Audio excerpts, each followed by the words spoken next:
I'm your host on Inside Vietnam. This is a fantastic market because of the strength of the population. A very high level of attractiveness. It makes sense for them to look at Vietnam. Stabilised, there is an opportunity in Vietnam because it is an emerging market. You know, there's still a huge amount of foreign investment coming in here, still a huge amount of interest in Vietnam.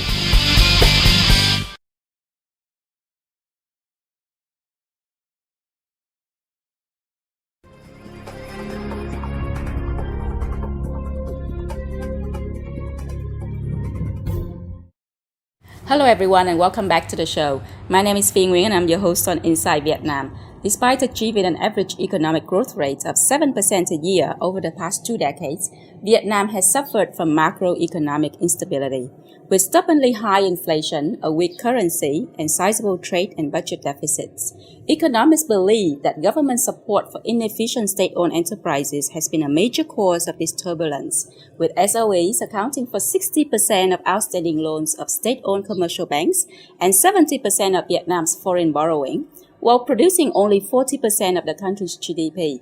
In light of recent movements on the market in the area, and in order to provide a perspective on future prospects, let us discuss the matter of state-owned enterprises and the equitization process in Vietnam today with our guest speaker, Mr. Jonathan Pincus, former economist of UNDP in Vietnam, and presently Dean of the Fulbright Program, a cooperation program between Harvard-Kelley University with the Economics University in Vietnam. Thank you very much, Jonathan, for being on the show with us today. Thank you for inviting me. You have been an expert in talking about equitization process in Vietnam, I believe, and it has been 2 decades since Vietnam started the equitization process. What is your point of view in terms of the success of the process so far?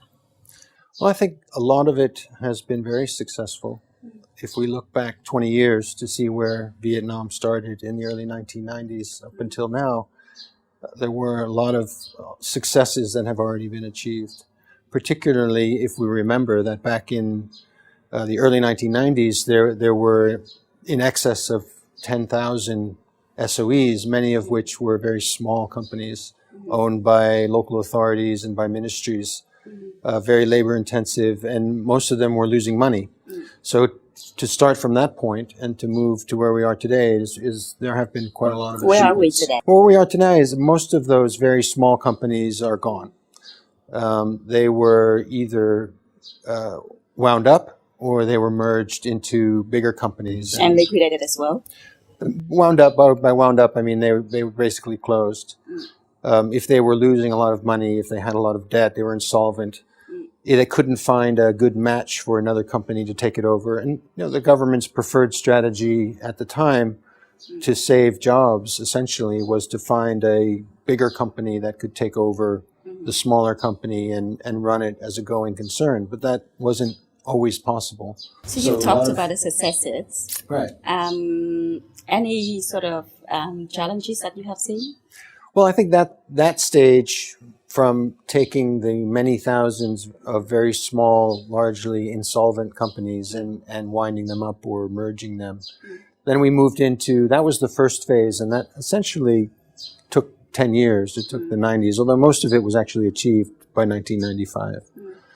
But then the second phase really started in the 2000s, really around 2002, when the government set out its strategy for combining many existing state enterprises into large conglomerates. And these large conglomerates were expected to achieve economies of scale. And it was in many ways following on from China, which had since the 90s adopted a policy of what the Chinese called keeping the big and releasing the small. And that was essentially Vietnam's strategy as well. They had been through the 90s releasing the small, and now they were trying to capture the big. And the way they wanted to capture the big was to take companies that were in the same sectors and create very large state conglomerates, which would sort of be modeled on the Korean chaebol. In 2005, the government actually issued a new policy on foreign direct investment. That's 13 years after the equitization process, to allow for 49% of foreign ownership in SOEs. What is your point of view on that? Again, I think it depends largely on the sector. There are some sectors where I understand why, for strategic reasons, the government would like to maintain a national stake, a majority national stake. This is a political judgment call. Perhaps telecoms is one of those, perhaps not. The oil company, yes. Mining, I can understand why the government would want to maintain a majority stake.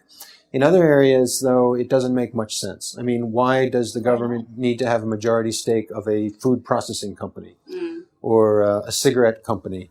But or a are we beer not company? moving from nothing to 49%? Do you think it's a significant step?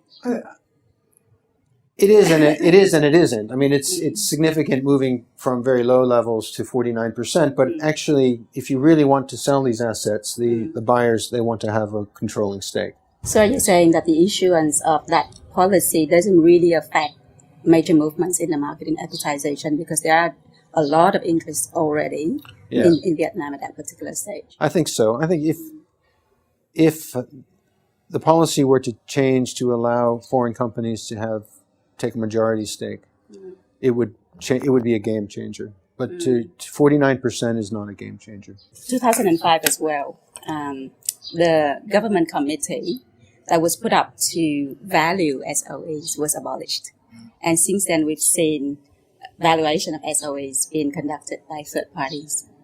In your point of view, is that a significant step in bringing transparency into the process? I think that what we need for transparency is we need these companies to publish their accounts, and we need them to publish their balance sheets and their income statements, their cash flow, and we don't have that. So the valuation conducted by third parties did not get published at all. Is that what you're saying? In some cases, yes, but I think in the majority of cases, no. So we don't really know what's going on in these companies. And as a result, I think they're overvalued. I think most of the investors that I've talked to felt that valuations are a key issue in terms of equitizing or attracting foreign interest in SOEs, equitizing firms in Vietnam. You've mentioned to me once, Jonathan, that a lot of these smaller SOEs get privatized and not the larger ones. Right. Why do you think the government is not actually equitizing larger ones? And do you think that in the future there will be a policy change in terms of moving forward, having these SOEs being invested in by foreign investors? I think the policy that was put forward in the 90s and continues to this day is release the small, keep the big, release the small. And I think the government feels still very strongly that the commanding heights of the economy, the apex of the economy, should be in national hands. And I think they feel that by national, they mean government hands, because the private sector in Vietnam is still too small and still too weak to play that role. And as a result, I don't think they're terribly interested in selling off large stakes, certainly not majority stakes, in large SOEs. Not even to strategic investors to change the performance of the companies. I think they're interested in raising capital by selling off strategic stakes in companies, in banks, in some companies. But I think on the whole, they're thinking about selling stakes, 10%, 15%, 20% stakes in some firms to foreigners, primarily for the cash, not to give up control. I think the problem with that logic is that the foreigners know that they've looked at the experience so far of strategic investors in Vietnam, and they haven't had control. They've not really been able to improve the performance of firms that they've been involved in at low levels of participation. I've spoken to a senior executive of HSBC lately, and we discussed about HSBC's strategic investment into Viet Insurance and Techcombank.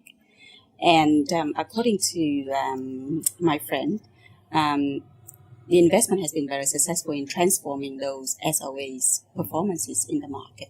Do you think this is a good model that the government will take into consideration to change that policy in the future?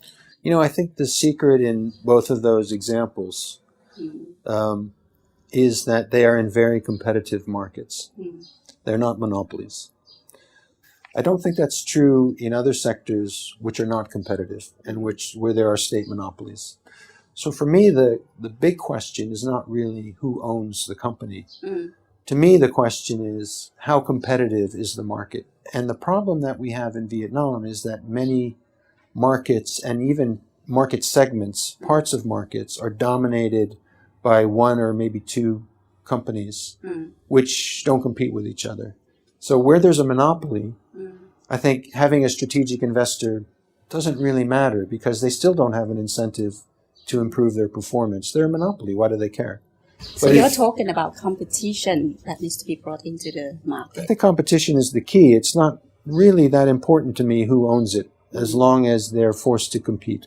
So you would think that equitization of SOEs will probably not the issue that we should talk about at the moment, but more bringing competition into the market to transform the performances of these SOEs. And I think that's been the lesson from other countries, including China, which, China also had a policy of keeping the big and releasing the small. They allowed a lot of the very small SOEs essentially to be wound up, but they kept the big SOEs.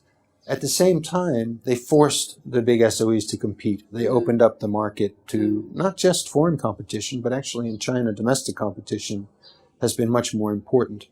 So they allowed the domestic private sector to compete with the big SOEs, and they've competed quite effectively, which has improved everybody's performance. And I think that's the lesson to bring to Vietnam. How long did it take China to do that in the transitional stage to get to where they are today? It actually happened quite quickly in China, given that it really wasn't until the early 90s that they got going with that.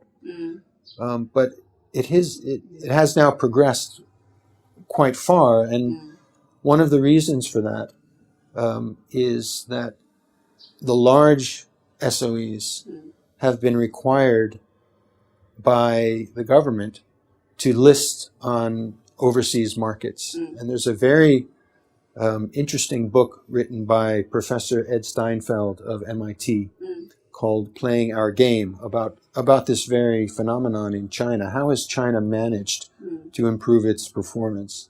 And one of the points that he makes is that China forced these SOEs to list in Hong Kong, to list in New York.